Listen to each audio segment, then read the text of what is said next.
Let's say you wanted to get somewhere that's a mile or less. What do? You walk. But what if you had to get somewhere that's 2 miles or three or four? What do you do then? You drive.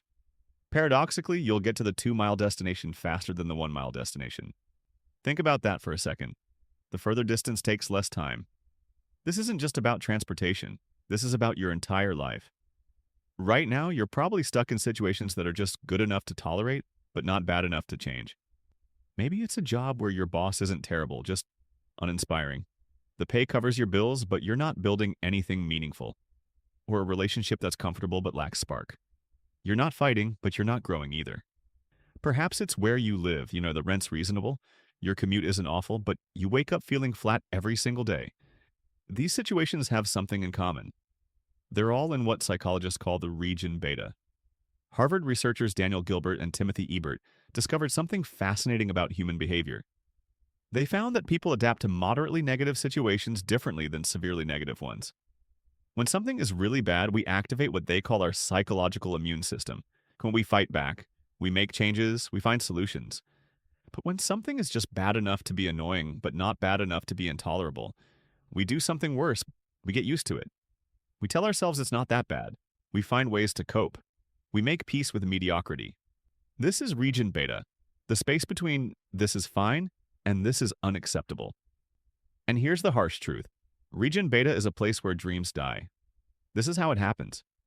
Every day you stay in that mediocre job, you're not just missing a paycheck, you're missing the compound effect of building skills, networks, and reputation in work that matters to you. Every month you stay in that okay-ish relationship, you're not just missing better dates. You're missing the chance to grow with someone who challenges and inspires you. Time doesn't pause while you're in region beta. Your 20s become your 30s become your 40s. And suddenly you look back wondering where the years went. The people around you who seemed to have less going for them, they hit rock bottom, got uncomfortable, and bounced back stronger. Meanwhile, you stayed comfortable and went nowhere. There is a reason why so many people are stuck here. Your brain has two systems for dealing with problems. System 1 activates when things are clearly bad. It floods you with stress hormones. Motivation come in and problem-solving energy builds.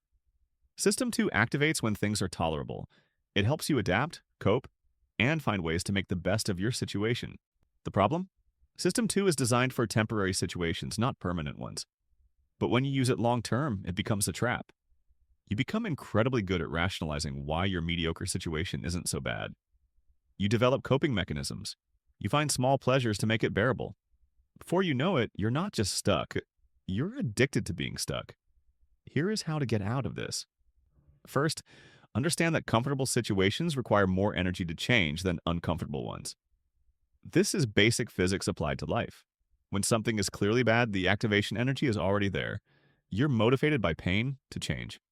When something is merely mediocre, you have to create that activation energy yourself. Here's how. Step 1. Face the real timeline. Stop thinking in days and weeks. Start thinking in years and decades. Like, would your job still be tolerable in 5 more years, or is your relationship really going to make you a better person? You have to make it personal. Step 2. Calculate the compound cost. Every choice you are making comes with underlying costs. If you remain stuck at one place, you'll probably never learn anything new or make new connections, and most importantly, you might never discover your true potential. Step 3. Create artificial urgency. Since your situation isn't naturally creating urgency, you have to manufacture it. Set a deadline. Tell people about your plans. Put money on the line. Create external pressure that makes staying in region beta more uncomfortable than leaving it. The goal is to shift from, I should probably change this, to, I have to change this now. Step 4. Make one thing worse on purpose.